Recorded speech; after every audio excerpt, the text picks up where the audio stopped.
Hello guys, welcome back to my YouTube channel. So in today's video we will be studying about biomolecules.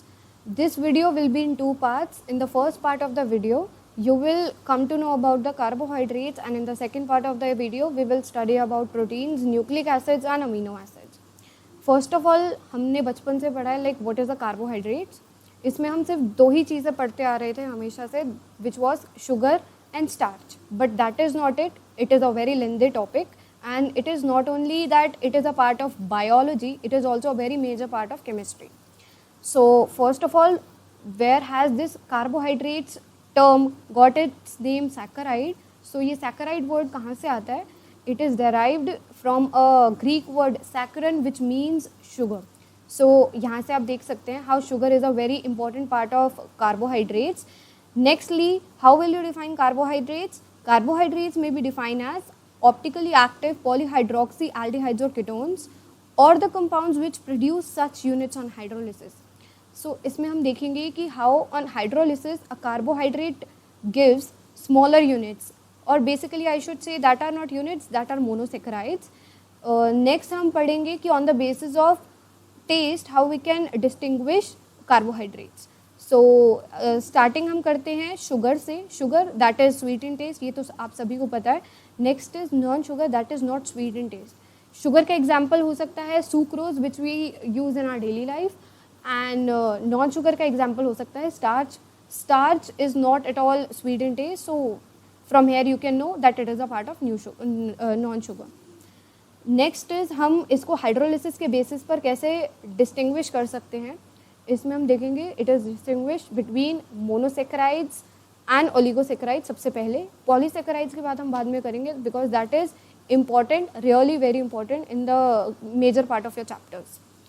First of all monosaccharide, a carbohydrate that can not be hydrolysed further and it into simpler carbohydrates, या हम कह सकते हैं into simpler units. Rather units नहीं, हम इनको monosaccharides term को हम अगर रिलेट करना चाहें from biology we can see, जैसे सेल्स होते हैं उसके बाद we have tissues, then we have organs, then we have organ system. So ये पूरे सिस्टम था हमारा बायोलॉजी का. इसमें हम देख सकते हैं बायोमोलिक्यूल्स में कार्बोहाइड्रेट्स जब हम पढ़ते हैं तो मोनोसेक्राइड एक सेल की तरह ट्रीट किया जाता है. उसके बाद हमारे यूनिट्स बढ़ते हैं जैसे, तो नेक्स्ट इज ओलिगोसेक्राइड्स, देन उसके बाद आता है हमारा polysaccharides. On the basis of hydrolysis हम सबसे पहले देखते हैं इसके अंदर होता है ग्लूकोज, फ्रक्टोज, ये होते हैं राइबोज हो सकता है.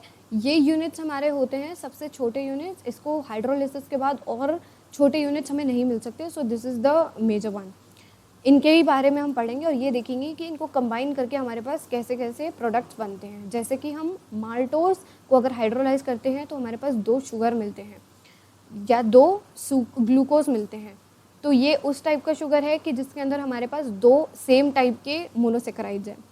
नेक्स्ट इज हमारा oligosaccharides. This is very important part. Oligosaccharides में होता है हमारे पास मोनोसेक्राइड्स की यूनिट्स जो होती हैं वो 2 to 10 यूनिट्स रिलीज करता है हाइड्रोलिसिस के टाइम पे. For an example like lactose, sucrose, maltose, ये सब. अब लैक्टोज क्या होता है? लैक्टोज वो होता है like it can be seen, हम लोगों ने हमेशा पढ़ा था lactose and lactic acid. So here you can see milk में जो हमारा प्रेजेंट होता है carbohydrate that is lactic acid, और we can say lactose present होता है, ये कह सकते हैं हम उसमें. नेक्स्ट इज हमारा पॉलीसेक्राइड्स. पॉलीसेक्राइड्स में होता है जिसके अंदर हमारी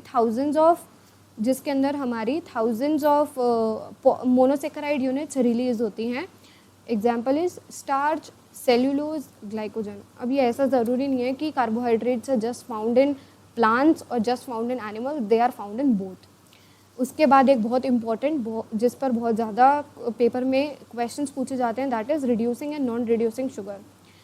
अब एल्डिहाइड्स और कीटोन्स में हम देखते हैं कि इनके टेस्ट के लिए tolerance test and Fehling solution test ये यूज़ करते हैं हम, ताकि हम इनको डिस्टिंग्विश कर सकें. ये यहाँ पर भी यूज़ हो सकता है. जो कार्बोहाइड्रेट्स टॉलरेंस सोल्यूशन और फेलिंग्स टेस्ट ये दोनों दे रहा है, मतलब उसके पास एक फ्री एल्डिहाइड और एक फ्री कीटोनिक ग्रुप है, that means that are reducing sugar, and which is not giving the test that are non reducing sugar. Reducing sugar का हमारा सबसे मेजर एग्जाम्पल जो एग्जाम्स में बहुत ज़्यादा पूछा गया है, that is glucose and fructose. अब हम ये देखेंगे कि काफ़ी बुक्स में लिखा होता है there is no difference between glucose and fructose, but there is, so we will be studying about that. Next is हमारा नॉन रिड्यूसिंग का एग्जाम्पल हो सकता है सुक्रोज। इसका मतलब है अगर हम सुक्रोज और ग्लूकोज के बीच में डिस्टिंग्विश करना चाहते हैं तो हम ये 2 टेस्ट परफॉर्म करके देख सकते हैं। जो रिड्यूस कर रहा है that will be reducing and जो नहीं कर रहा that will be non reducing. Next होते हैं हम पढ़ेंगे हमारे methods of preparation. Major topic है ये हमारा ग्लूकोज का। सबसे पहले ग्लूकोज का मेथड ऑफ प्रिपरेशन नंबर 1 है फ्रॉम सुक्रोज। अब इसमें हम क्या करते हैं, बॉईल करते हैं, एक्वस सोल्यूशन होता है हमारे पास एंड अल्कोहलिक मीडियम होता है, और जो इसके अंदर हम रिएजेंट यूज़ करते हैं वो HCl और डाइल्यूट H2SO4 होता है। अब इसमें क्या होता है, एक बिगर यूनिट 2 स्मॉलर यूनिट्स में डिवाइड हो जाती है। जैसे सुक्रोज हाइड्रोलाइज होने के बाद हमें दे रहा है यहाँ पर ग्लूकोज और फ्रक्टोज, दोनों का मॉलिक्यूलर फॉर्मूला सेम है, बट हम इसका पढ़ेंगे कि ये दोनों को डिस्टिंग्विश किया जाता है इनके स्ट्रक्चरल फॉर्मूला के बेसिस पर। नेक्स्ट मेथड ऑफ प्रिपरेशन है हमारे पास स्टार्च। स्टार्च में हमारे पास है कि हम H2SO4 को 393 केल्विन 2 to 3 एटमॉस्फेरिक प्रेशर पर जब हम इसको हीट करते हैं तो ये हमें जो यूनिट देता है दैट इज़ ग्लूकोज। ये स्टार्च से प्रिपरेशन थी, एक सुक्रोज से प्रिपरेशन थी। नेक्स्ट इज हम ग्लूकोज को एक एल्डोहेक्सोज बोलते हैं। एल्डोहेक्सोज कहें रादर हम इसको डेक्सट्रोज बोलते हैं। डेक्सट्रोज क्यों बोलते हैं हम इसके बारे में आगे पढ़ेंगे। अब एक किसी भी कंपाउंड को इसका पर्टिकुलर स्ट्रक्चर कहाँ पर दिया जाता है हम इसके बारे में पढ़ेंगे। स्ट्रक्चर देने के लिए उसको बहुत सारी प्रॉपर्टीज़ को सेटिस्फाई करना पड़ता है। फर्स्ट ऑफ ऑल हम देखते हैं कि ग्लूकोज का स्ट्रक्चरल फॉर्मूला होता है C6H12O6, यानी कि हमारे पास ये देख सकते हैं हम कि ये जो मॉलिक्यूलर फॉर्मूला होता है ये हर एक स्ट्रक्चर को, चाहे हम फिशर प्रोजेक्शन में देखें, हावर्थ प्रोजेक्शन में देखें, ये दोनों को सेटिस्फाई करता है। नेक्स्ट इज हम ये देखते हैं कि इसको हमने ऐसा चेन स्ट्रक्चर क्यों दिया। अब हम इसमें देखते हैं कि जब हम ग्लूकोज के अंदर HI डाल के उसको हीट करते हैं, प्रोलॉन्ग्ड हीटिंग रादर हम ये कह सकते हैं, तो इसके अंदर एक N हेक्सेन की स्ट्रेट चेन फॉर्म हो जाती है। तो इससे हमारे को पता चलता है कि like this structure is satisfying the given satisfying the structure it has been assigned. Next है हमारे पास ग्लूकोज हाइड्रोक्सिलामीन के साथ रिएक्ट करके ऑक्साइम बनाता है, जिससे हमारे पास ये हमें कंफर्म हो जाता है कि दैट ग्लूकोज का यही स्ट्रक्चर है, क्योंकि ये हमारा ग्लूकोज के अंदर कार्बोनिल ग्रुप को जो हमारे पास स्टॉप कार्बन के पास होता है उसको कंफर्म करता है ग्लूकोज में। ऑल्सो अगर हम ग्लूकोज में HCN ऐड करते हैं तो वो सियानोहाइड्रिन फॉर्म करता है। सियानोहाइड्रिन फॉर्म करने के बाद ये भी हमारा कार्बोनिल ग्रुप कंफर्म कर रहा है यहाँ पर। उसके बाद है, हम सबने पढ़ा होगा bromine water test. Bromine water test काफ़ी सारे एल्डिहाइड्स के लिए यूज़ होता है। ब्रोमीन वाटर टेस्ट, ब्रोमीन जो है हमारा एक मतलब ब्रोमीन वाटर, इसको हम कंसीडर करते हैं माइल्ड ऑक्सीडाइजिंग एजेंट की तरह। ये हमारे यहाँ पे ऑक्सीडेशन कर रहा है। ऑक्सीडेशन करने के बाद ये हमारा ग्लूकोनिक एसिड बनाएगा, कार्बोनिल ग्रुप यहाँ से कंफर्म हो जाएगा। या हम ये कह सकते हैं कि हमारे ग्लूकोज के पास एक एल्डिहाइडिक ग्रुप था, ये यहाँ पर कंफर्म हो जाएगा और इसका जो साइड प्रोडक्ट बनेगा that would B hydrogen bromide. Next है हमारा evidence, that is acetylation of glucose. Acetylation of glucose हम करेंगे एसिडिक एनहाइड्राइड के साथ, जो हमारा ग्लूकोज पेंटा एसीटेट फॉर्म करेगा, जो कंफर्म करता है हमें कि हमारे पास ग्लूकोज में 4 हाइड्रोक्सिल ग्रुप हैं या 4 OH ग्रुप हैं। 4 OH ग्रुप हमारे एक कार्बन पर अटैच होते हैं, ये यहाँ पर कंफर्म हो जाता है। नेक्स्ट इज डी ग्लूकोज को जब हम HNO3 के साथ रिएक्ट करते हैं तो हमें सैक्रिक एसिड मिलता है। या फिर हम ये भी देख सकते हैं अगर हम ग्लूकोनिक एसिड में भी HNO3 ऐड करेंगे तब भी हमें सैक्रिक एसिड मिलेगा। ये अल्कोहलिक ग्रुप प्रेजेंट होता है, ये दिखाता है हमारा, rather primary alcoholic group present होता है, ये दिखाता है। यहाँ पर इसकी इंडिकेशन से हमें पता चलता है कि this structure is perfectly assign to glucose. उसके बाद हम बात करेंगे कॉन्फ़िगरेशन ऑफ ग्लूकोज की। सबसे पहले हमारे पास ये स्ट्रक्चर आता है glucose is a product of 6 carbon, like it is a chain which consist of 6 carbons, like it is a chain which consists of 6 carbon सो इसको हमने नाम दिया है डी प्लस ग्लूकोज। अब इसको डी प्लस ग्लूकोज ही क्यों दिया है, सबसे पहले ये देखेंगे। डी प्लस ग्लूकोज, यहाँ पे डी का मतलब है कि ये हमारा कॉन्फ़िगरेशन बता रहा है। कॉन्फ़िगरेशन यहाँ पे हमें डी से कंफर्म हो जाती है। प्लस जो है वो हमारा डेक्स्ट्रो रोटेटरी नेचर बता रहा है। अब हमने ये पढ़ा था स्टीरियो में डेक्स्ट्रो रोटेटरी और लीवो रोटेटरी। अब लीवो रोटेटरी यहाँ पर माइनस साइन होता तो that would be representing laevo rotatory. Note, सबसे इंपॉर्टेंट चीज़ जो यहाँ की है कि ये जो डी और एल है इनका कोई रिलेशन नहीं है ऑप्टिकल एक्टिविटी के साथ। So this is not at all a part of optical activity. Next है हमारे पास this refers to their relation with the particular isomer of glyceraldehyde. अच्छा, अब ये देखते हैं यहाँ पे हमारे पास ग्लिसरॉल्डिहाइड कहाँ से आया। ग्लिसरॉल्डिहाइड जो होता है वो हमारा सबसे छोटा कार्बोहाइड्रेट माना जाता है, या हम इसको कार्बोहाइड्रेट नहीं बोल सकते, सबसे छोटा वो ग्रुप माना जाता है जो ग्लूकोज के साथ, मतलब जिसको हम ग्लूकोज के साथ एक कंपैरिजन में देख सकते हैं, क्योंकि इसके पास भी एक OH ग्रुप है, इसके पास भी CHO है, इसके पास भी सेम वही सब ग्रुप्स हैं। सबसे पहले ये रहा हमारा एल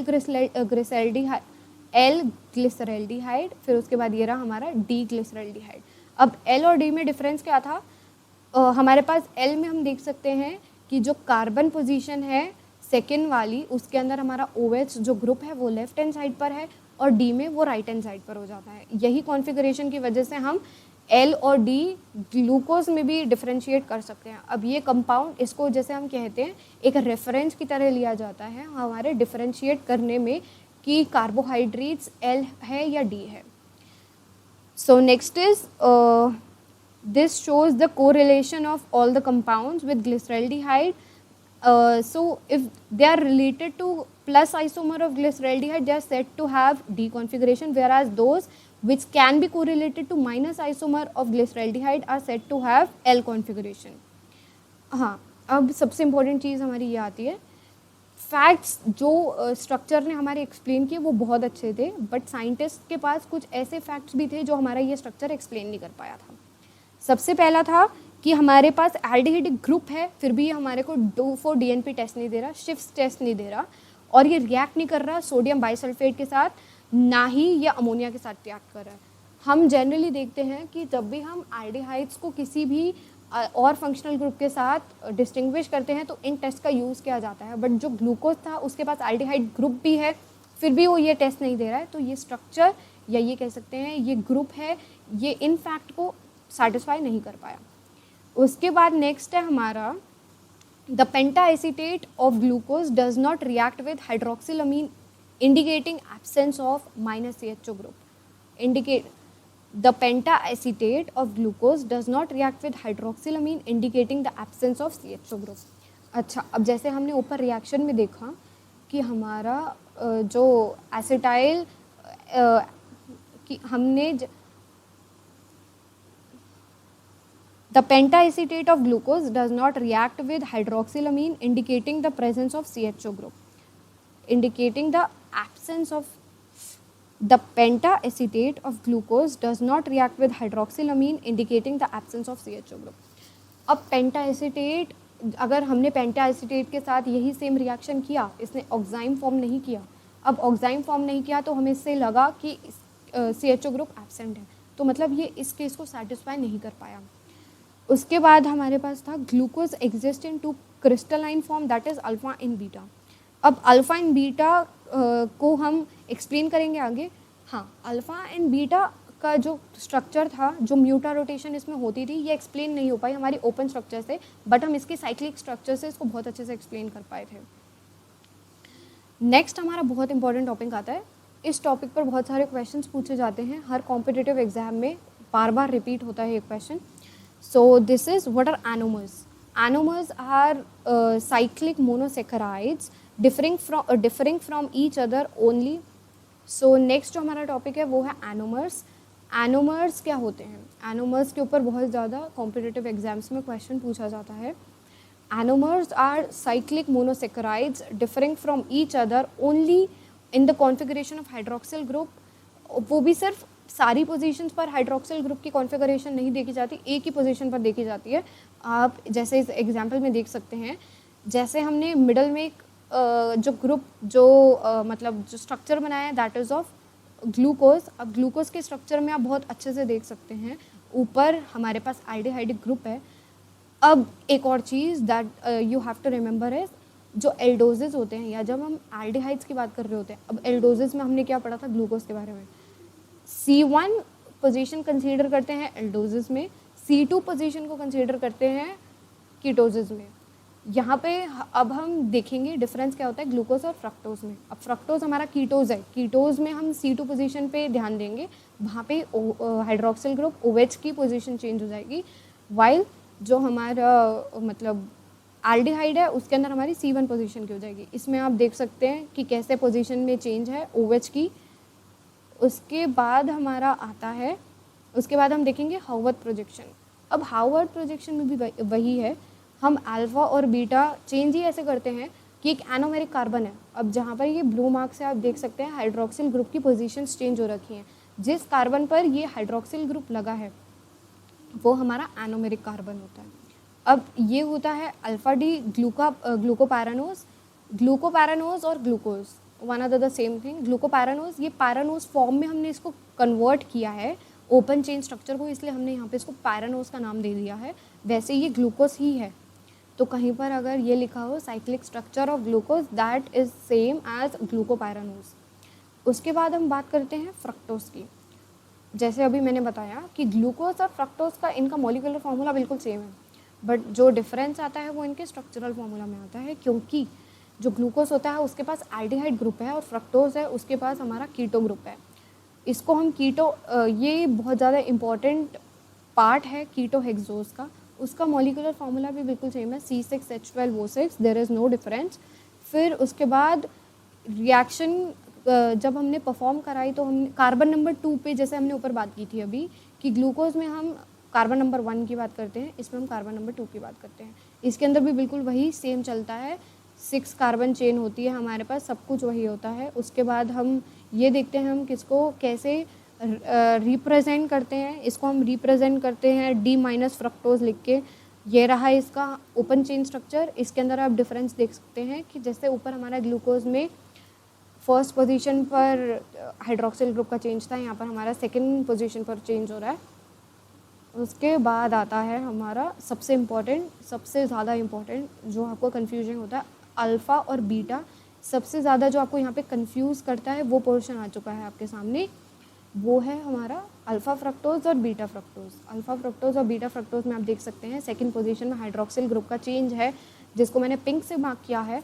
सो यहाँ पर you can see the difference between alpha and beta parts of fructose.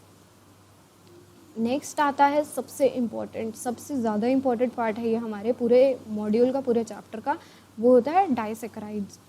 अब डाइसैकेराइड्स यहाँ पे हमने बात की है, 3 डाइसैकेराइड्स की बात करेंगे, लैक्टोज, माल्टोज और हमारा एक और होता है सुक्रोज। सबसे पहले लैक्टोज, माल्टोज और सुक्रोज ये जो होते हैं इनको डाइसैकेराइड्स क्यों बोला गया है, ओलिगोसैकेराइड्स क्यों नहीं बोला, मतलब ओलिगोसैकेराइड्स का तो पार्ट है ये, इसको हमने पॉलीसैकेराइड्स क्यों नहीं बोला। डाइसैकेराइड्स इनको हमने इसीलिए कहा है क्योंकि ये हाइड्रोलिसिस के बाद हमें 2 यूनिट्स देते हैं, 2 दिए तो डाई, 3 देता तो ट्राई हो जाता है, ऐसे tetra and so on. 2 to 10 units के बीच आ रहा है तो इट इज़ अ सब part of oligosaccharide. So next हम देखते हैं, हाँ सबसे इम्पॉर्टेंट क्वेश्चन, इसके अंदर जो लिंकेज होती है दोनों मोनोसैकेराइड्स के बीच में वो ग्लाइकोसिडिक लिंकेज होती है। कई बार पेपर में कंफ्यूज करने के लिए क्वेश्चन पूछा जाता है कि डाइसैकेराइड्स में जो 2 मोनोसैकेराइड की यूनिट्स हैं, क्या वो दोनों मोनोसैकेराइड यूनिट सेम होनी चाहिए या दोनों अलग भी हो सकती हैं।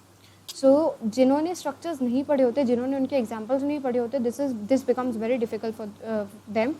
सो next is we first of all we will be studying about sucrose. अब इसके अंदर हम ये देखते हैं कि एक ऑक्साइड का लिंकेज बनता है, ऑक्साइड का लिंकेज बनने के बाद हमारा जो रिलीज होता है एक, जिसको कह सकते हैं हम स्मॉलर यूनिट या स्मॉलर मॉलिक्यूल, वो होता है हमारा वाटर। वाटर रिमूव होने के बाद जो लिंकेज बनता है वो ग्लाइकोसिडिक लिंकेज होता है। सबसे पहले हम बात करेंगे इसमें सुक्रोज की। सबसे इम्पॉर्टेंट और सबसे कॉमन है हमारा ये सुक्रोज। सुक्रोज में जो फॉर्मेशन होती है वो फॉर्म होता है D+ ग्लूकोज और D- फ्रक्टोज से। अब इसके अंदर 2 यूनिट्स की वजह से ये ज्वाइन होता है, उन 2 यूनिट्स के बीच में हमारी ग्लाइकोसिडिक लिंकेज बन जाती है, या ये कह सकते हैं हम इसमें, इसके अंदर C1 position alpha D glucose की और बीटा डी ग्लूकोज की जो कार्बन की पोजीशनिंग होती है इसके अंदर, जिसकी वजह से ग्लाइकोसिडिक लिंकेज बनता है, वो यहाँ पे रिप्रेजेंट किया गया है इस डायग्राम में।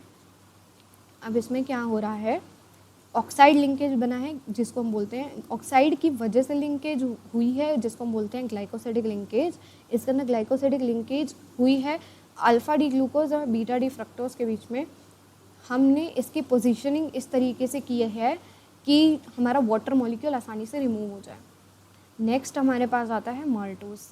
अब सुक्रोज और माल्टोज के बीच में आपको डिफरेंस पता चलेगा।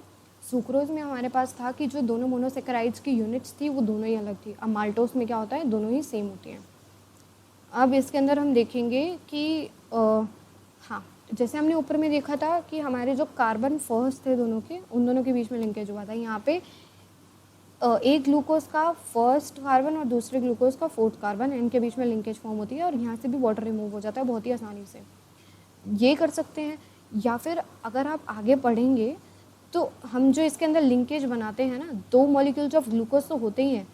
जैसे ही स्ट्रक्चरल डिफरेंसेस की वजह से हम OH की पोजीशनिंग चेंज करते हैं ना, इसके अंदर वो ग्लूकोज गैलेक्टोज की फॉर्म में हो जाता है। तो यहाँ पर अगर हमसे हमारी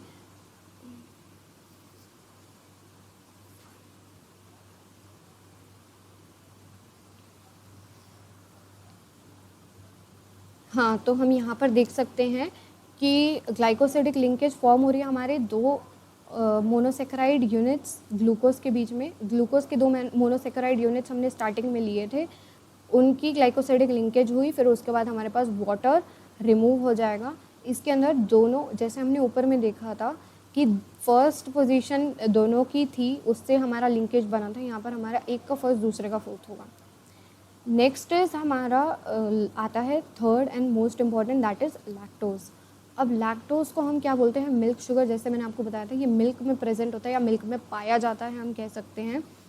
इसके अंदर होता है हमारे पास बीटा डी ग्लूकोज और beta D galactose. Beta D glucose और बीटा डी गैलेक्टोज के बीच में हमारा ग्लाइकोसिडिक लिंकेज बनता है। C1 लिंकेज होती है हमारी C1 लिंकेज कहेंगे, या फिर C1 कार्बन से लिंक होता हुआ हमारा C4 कार्बन ग्लूकोज का। यहाँ पे जब लिंकेज बनती है वो हमारी होती है C1 कार्बन गैलेक्टोज का और C4 कार्बन ग्लूकोज का, और वही वाटर रिमूव हो जाता है। That is the same process. उसके बाद हम बात करते हैं सबसे इम्पॉर्टेंट पार्ट की, जिसके ऊपर हमारे NCERT से या फिर काफ़ी सारे एग्जाम्स में काफ़ी क्वेश्चंस पूछे जाते हैं, दैट इज़ म्यूटा रोटेशन। अब mutarotation is observe change in the optical rotation of alpha and beta monomers या anomers of glucose upon dissolution in water. अब एक चीज़ होती है म्यूटा रोटेशन में, क्या होता है, दोनों को जब हम वाटर में ऐड करेंगे, इनका ना एक स्पेसिफिक रोटेशन होता है दोनों का, या इनका ये कह सकते हैं स्पेसिफिक एक परसेंटेज होती है। वाटर में मिक्स करने के बाद ना दोनों एक इक्विलिब्रियम में आने के लिए दोनों अपनी अपनी values change. So I hope आपको यहाँ तक क्लियर होगा। इस वीडियो में हमने देखा कार्बोहाइड्रेट्स के इनिशियल पार्ट्स के बारे में, which was oligosaccharides and monosaccharides. Next video में हम देखेंगे पॉलीसेकेराइड्स के बारे में, जो कि बेसिकली 3 है, स्टार्च, सेलुलोज एंड ग्लाइकोजन। फिर उसके बाद हम कंटिन्यू करेंगे amino acids, proteins and nucleic acids पर। Thank you so much for watching. Please subscribe the channel and like the video.